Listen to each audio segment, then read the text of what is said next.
isu kesehatan itu lebih penting daripada isu ekonomi, lebih penting daripada isu yang lain-lain. Karena isu kesehatan itu bisa melumpuhkan perekonomian. Milih presiden itu bukan dengan menari-nari, bukan dengan berteriak-teriak marah, tapi tolong dengan kepala dingin, dengan berpikir. Jangan hanya nurut kebijakan global di dalam bidang kesehatan, itu berbahaya. Antar anak bangsa, wah ini paslon ini, saya dukung ini, saya dukung itu, saya dukung itu. Berantem gini, tapi yang nyebar penyakit jalan terus. Assalamualaikum, selamat malam Logikers. Jumpa lagi bersama saya Widi Grafias dalam akun channel YouTube Logika Bicara. Salam logika dari kami, selalu akan memberikan informasi yang aktual, update, dan selalu visioner dan substantif. Logikers, saat ini saya bertamu di kediaman ibu saya, Ibunda Siti Fadila Supari. Beliau ini adalah mantan Menteri Kesehatan di era kepemimpinan Presiden Susilo Bambang Yudhoyono. Bu Siti Fadila Supari, saya biasa panggil Bunda. Bunda ini adalah seorang pejuang. Pejuang bagi bangsa dan rakyat Indonesia untuk memperjuangkan kesehatan. Karena di bidang kesehatanlah yang sangat vital buat bangsa kita, Ibu ya. Dan saat ini saya ingin bincang-bincang dengan beliau seputar tentunya menarik kalau kita masih dalam situasi dalam pilpres atau pemilu ya. Karena kita sudah hampir 1 bulan lebih proses pemilu kita jalani. Dan ingat Logikers, tanggal 14 kita akan coblos, akan memilih 3 paslon. Dan tentunya kalian Logikers harus mempunyai background, mempunyai argumentasi. Paslon mana yang akan kalian pilih? Tentunya yang bermanfaat, yang bisa menyelamatkan bangsa kita. Nah, mari kita sapa Bu Siti Fadila. Halo Ibu, selamat malam. Assalamualaikum warahmatullahi wabarakatuh. Apa kabar Ibuku, Bunda? Alhamdulillah. Baik. Ini Logikers butuh pencerahan. Karena kita sudah akan menghadapi pemilu. Debat capres sudah memasuki tahap akhir dan inilah detik-detik orang akan memilih. Artinya kalau orang memilih jangan sampai menyesal dengan pilihannya, betul ya Bu ya. Logikers jangan sampai menyesal, oleh karena itu dengerin petuah dari ibu kita. Soal pilihan kalian, visi terutama untuk kesehatan, mari kita dengarkan bagaimana menurut Ibunda visi kesehatan atau visi calon presiden dan wakil presiden di bidang kesehatan ke depan supaya negara kita selamat. Oke, terima kasih atas pertanyaannya yang tidak mudah. Begini, saya termasuk warga negara yang sering mendengarkan atau suka mendengarkan debat. Dengan harapan pada perdebatan itu saya akan bisa menemukan karakter dari capres-capres tersebut. Tapi satu karakter, dua juga tahu bahwa capres-capres tersebut mempunyai cita-cita ke depan yang berkaitan dengan bangsa dan negara kita. Tapi sampai berapa kali debat, saya tidak mendapatkan itu. Karena yang saya dapatkan adalah, maaf ya, saling menjatuhkan. Saya nggak ngerti siapa yang ngajari. Kalau debat itu harus menang. Kalau debat itu harus menjatuhkan lawan. Nah itu rada-rada salah di sini. Seharusnya kalau debat presiden itu mengeksplor apa yang mau saya kerjakan nanti kalau saya jadi presiden. Betul. Dan mengetengahkan, saya mengetahui masalah-masalah di bidang ini di negaraku, maka saya nanti akan beginilah gitu. Tapi itu tidak saya dapatkan. Jadi beberapa kali justru yang saya dapatkan adalah karena saya seorang ibu atau nenek ya, saya lansia. Dan saya sedih banget melihat seperti ada perpecahan begitu. Yang satu sama lain saling menjatuhkan. Mhm. Ini orangnya, belum lagi pengikutnya yang Iya, banyak. betul. Kemudian muncullah caci maki yang nggak perlu gitu Iya. ada di medsos. Dan itu membuat suatu pendidikan yang sangat buruk, Mhm. pendidikan politik yang sangat Iya. buruk untuk generasi-generasi muda yang akan datang. Ya barangkali zenial yang Zenial. paling terkait dalam hal ini.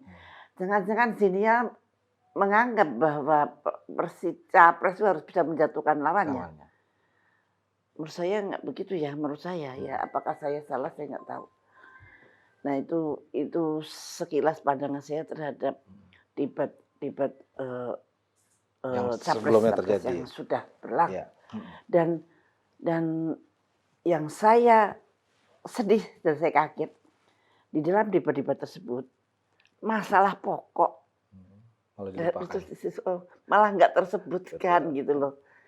Saat ini dunia itu dihadapkan dengan isu kesehatan. Isu kesehatan itu lebih penting daripada isu ekonomi, lebih penting daripada isu yang lain-lain. Karena isu kesehatan itu bisa melumpuhkan perekonomian. Isu kesehatan bisa melumpuhkan pendidikan. Isu kesehatan bisa bahkan melumpuhkan kedaulatan bangsa dan negara. Tapi itu tidak tersentuh. Bayangkan ya, di dunia ini World Economic Forum, WEF, itu kalau bersidang di Davos, itu acara yang utama selain climate change itu kesehatan. Fokusnya di kesehatan. Lalu Economic Forum dunia saja, itu saja berfokus pada kesehatan. Di negara kita itu kesehatan sepertinya fine saja, nurut-nurut saja deh. Aduh, padahal di situ justru letak keselamatan bangsa dan negara kita. Nah, kenapa demikian, Bu? Ya, karena kurangnya pengetahuan dan kesadaran ya, Bu ya?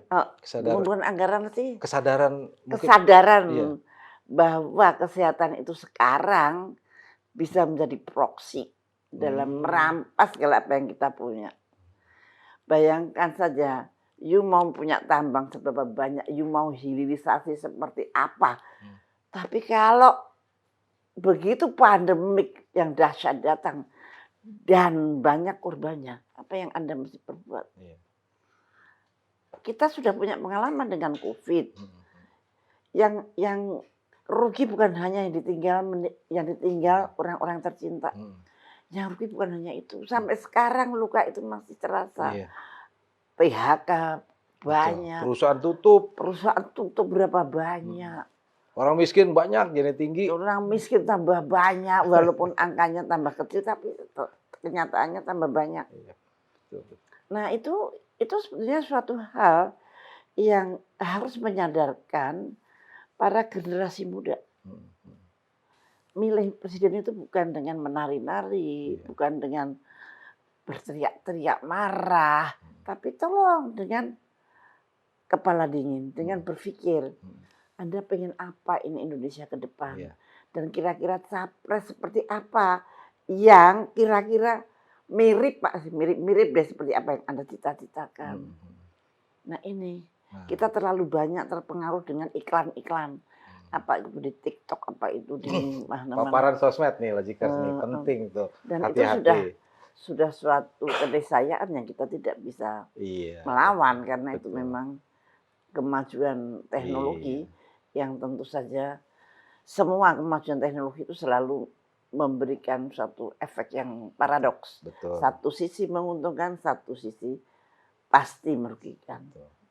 Lalu Bu, kalau memang penting kesehatan, apalagi tadi Bu kesehatan bisa ganggu kalau presiden nggak paham dengan visi kesehatan ke depan terhadap bangsa kita, berarti potensi ancaman kalau kita nggak paham besar berarti dong Bu. Oh besar banget, lebih besar daripada perang fisik. Gitu. Ya yang kemarin saya dengarkan di perdebatan pertahanan, pertahanan jadi ngomongin itu alutsista lah, kapal terbang yang inilah segala macam. Kok nggak ada yang mikir pandemik? Iya benar. Padahal pandemik datang pertahanan ambruk tuh. Yang kemarin udah terbukti. Standarnya kayak apa yang tidak Dan aman? tidak hanya Indonesia ya, Bu. Oh, tidak ada Indonesia. Seluruh Seluruh dunia. dunia. Betul. Makanya menurut Ibu nih presiden terpilih harus punya apa, Bu? Bekal apa, Bu, di bidang kesehatan supaya bisa keluar? Betul, ilmu pengetahuan mulai sekarang pelajarin apa yang bergerak di WHO, Hmm. apa yang bergerak di dalam di elit global Hmm. yang kemarin terkait dengan COVID. COVID itu benar apa tidak? Hmm. Pelajarin. Hmm. Literatur banyak, tulisan-tulisan banyak, tapi memang mindsetnya itu gini, kalau ada pandemi ya yang sakit diobati, yang meninggal dikubur. Udah. Itu kalau cara perang, Iya. itu namanya defensive, Defensif, pasif. betul. Padahal kita harus offensive. Defense yang paling efektif itu Iya. adalah menyerang. Menyerang. Betul. Jangan menyerah, tapi menyerang. Iya. Nah, caranya menyerang gimana? Ya Anda harus mempunyai ilmu pengetahuan yang cukup untuk mengetahui tentang pandemik, untuk mengetahui tentang politik kesehatan global. Sekarang sudah berkembang sangat pesat, di mana global itu ingin menguasai dunia dengan melalui isu kesehatan. Health issue. Mereka akan membuat suatu One Health. Dan One Health ini untuk mendukung nantinya bersama-sama untuk mendukung digital currency. Digital currency dengan One Health, maka mereka akan melahirkan human control system. Di mana Anda tidak akan bisa bergerak kemana-mana. Anda tidak akan ingat Anda ada di negara mana. Karena negara akan jadi satu. Logikers, ini kan banyak istilah dari Bunda ya. Kalau kurang paham, di googling aja ya Bu ya. Karena kan kita kemarin, masa nggak tahu? Iya kan kemarin kita kan selalu perdebat itu soal ada istilah-istilah asing, Iya. terus singkatan-singkatan ini kan masih teringat, Asing. masih teringat pasti di telinga teman-teman. Nah, saya penasaran, Bu, kalau memang ke depan itu berbahaya, contohnya apa, Bu? Kalau misalnya seorang presiden ke depan tuh harus siap-siap bahwa ini ada potensi, misalnya saya mau sebut misalnya nyamuk Wolbachia misalnya. Ini juga salah satu misalnya. Susah itu. Pandemik aja, pandemik Iya, contohnya. Kalau presiden itu tidak tahu positioningnya harus bagaimana, apakah saya harus menurut elit global 100%? Ataukah saya memilih yang baik untuk saya, yang tidak baik saya nggak mau? Nah, itu mestinya begitu. Oke. Jadi seorang presiden mestinya presiden dalam arti kata dengan apa namanya Timnya. perangkatnya lah ya, dengan perangkatnya itu yang menteri-menterian ini. Iya. Pemerintah harus sadar betul di mana ada kepentingan global apa ini. Misalkan ada pandemik, kemudian disuruh oleh WHO begini, lockdown, langsung dia lockdown. Kemudian, harus pakai obat ini, iya pakai obat ini. Kalau mati dikubur begini, ya begitulah. Itu kalau nurut terus begitu. Berarti nggak berdaulat dong dulu. Nah, namanya tak berdaulat. Kalau nggak berdaulat ya rugi. Iya. Kita pasti. Dan itu sudah kita jalankan ketika COVID. Walaupun kita dipuji-puji katanya kita bisa menghadapi COVID dengan baik. Oh no, kalau menghadapi COVID berhasil itu nggak ada PHK, nggak ada krisis ekonomi seperti sekarang. Jangan mengklaim bahwa kita menghadapi COVID itu dengan baik. Lalu Bu, yang membuat rancu, itu adalah apa ya? Kalau saya katakan, yang mimpin itu tidak mengerti masalahnya. Apakah itu satgas atau apa gitu ya? Itu harus orang yang betul-betul tahu masalahnya, mengerti pandemi dari A sampai Z. Saya yakin ya yang public health itu mungkin dia menguasai public health-nya, tapi pandemi is not public health only. Masih banyak yang harus dipelajari. Pandemi itu dari segi politik, dari segi sosial ekonomi, dari segi ini kompleks. Jadi tidak hanya itu. Dan sekarang sedang berkembang bahwa elit global akan membuat suatu agreement atau treaty yang Iya. mengikat secara hukum internasional. Treaty itu sekarang sangat populer lagi disebut WHO Hmm. Pandemic Pandemic Treaty. Treaty, di mana mereka membuat suatu Perjanjian. perjanjian bila ada pandemik atau epidemik atau KLB. Hmm. Kalau ada peristiwa itu maka WHO akan men-take over semua kebijakan. Wow. Dan kebijakan-kebijakan nasional tidak boleh Tidak boleh. menghalang-halangi kebijakan mereka. Nah, ini sebetulnya harus menjadi concern yang sangat luar biasa Betul. bagi capres-capres yang akan Betul. datang. Siap enggak mereka? Ngerti enggak mereka? Waduh. Karena di situ dihilangkan martabat seseorang, dihilangkannya hak asasi manusia, hak dasar manusia. Tidak berlaku ketika ada pandemik. Betul. Presiden juga nggak berlaku berarti. Nggak berlaku. Kan udah diserahkan kekuasaan ke WHO. Walaupun mereka selalu, kita kan tidak akan merampas kedaulatan. Tidak, tapi pada artikel-artikelnya dibaca satu-satu, itu ada. Bahaya, Bu. Dan kita posisinya masih belum menandatangani itu. Tapi kita itu bahkan sebagai co-sponsor. Co-sponsor, oke. Mati lah. Co-sponsor, baik. Aduh, ini apakah nggak ngerti ataukah Iya. mungkin karena tidak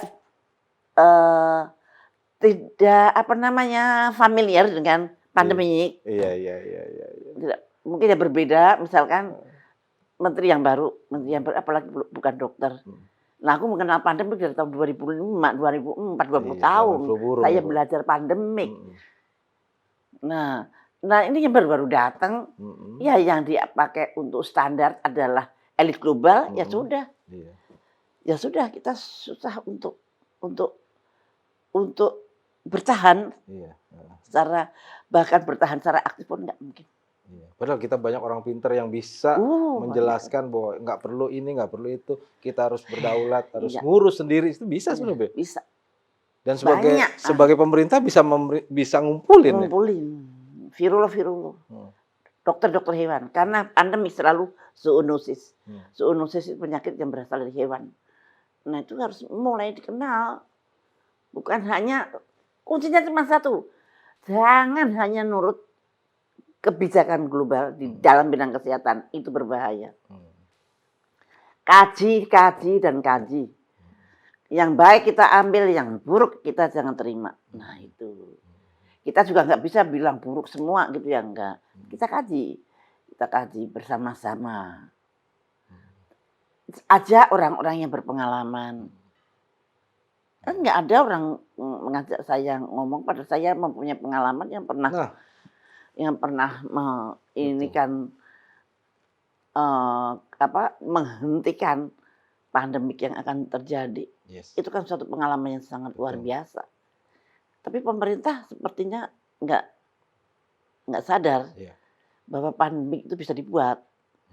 Tidak sadar bahwa pandemik itu bisa menjadi proksi hilangnya kedaulatan kita. Nah itu yang sampai sekarang nggak sadar. Saya melihat itu sedih banget. Jadi kita itu disuruh berantem antar anak bangsa. Wah ini paslon ini, saya mendukung ini, saya mendukung itu. Berantem gini, tapi yang nyebar penyakit jalan terus. Nah ini bahaya, Bu ya. Kita ribut sesama anak bangsa, ternyata diam-diam ada penyakit baru masuk gitu ya. Nah ini mudah-mudahan para tim ses paslon ini mendengarkan nasihat Ibu Siti Fadila, karena penting buat para paslon yang kelak nanti akan terpilih. Karena lebih berat dan bahaya ketika para paslon yang akan jadi presiden ini tidak mengetahui soal kesehatan. Betul ya, Bu ya? Nanti kalau soal kesehatan, ayo tebak-tebakan. Nanti yang keluar stunting. BPJS. Itu bukan masalah. Yang ini maksudnya itu bisa dipikir, jadi ada masalah yang krusial, Mm-mm. masalah yang rutin. Yes. Nah, ini termasuk masalah yang Rutin, rutin. yang teknis Tapi aja ini masalah sebenarnya Bu ya. teknis Heeh. aja. Terus, tapi itu kayaknya penting banget Iya, sampai ada paslon yang ngasih makan untuk iya, memberantas susu stunting. Lah, itu kan lucu dan banget. makan. Stunting itu tidak bisa diberantas dengan digerusuki makanan. Kalau udah jadi ya stunting ya stunting. Iya, iya. Pertumbuhan otaknya terganggu, pertumbuhan badannya terganggu. Tapi kalau mau menghapuskan stunting, hapuskanlah kemiskinan. Gitu. Iya, iya. Karena stunting itu adalah akibat dari malnutrition yang kronik. Malnutrition yang kronik itu bisa disebabkan oleh karena sangat bisa disebabkan oleh karena kemiskinan. Mau makan nggak bisa beli makanan yang enak, yang bagus gitu. Tapi bisa juga karena kebodohan Iya. atau ignorance sih. Nggak ada ilmu pengetahuan untuk cari makanan. Makanan yang dimakan adalah makanan yang tidak bergizi waktu hamil. Nah, itu juga bisa menyebabkan stunting. Artinya program susu dan makan itu tidak menjadi solusi buat stunting, masalah stunting ya Bu ya? Menurut saya nggak tahu dasarnya apa. Oke. Karena stunting itu udah jadi. Yang namanya stunting itu anak yang sudah lahir di mana perkembangannya tidak normal seperti anak yang biasa. Artinya Nah, kejadiannya ini penyebabnya terjadi pada waktu dia dalam oke. perut. Bukan berarti setelah anak ini lahir. Heeh. Jadi di awal dari ibunya berarti Iya, ya? makanya ibunya nggak boleh Gizi. miskin.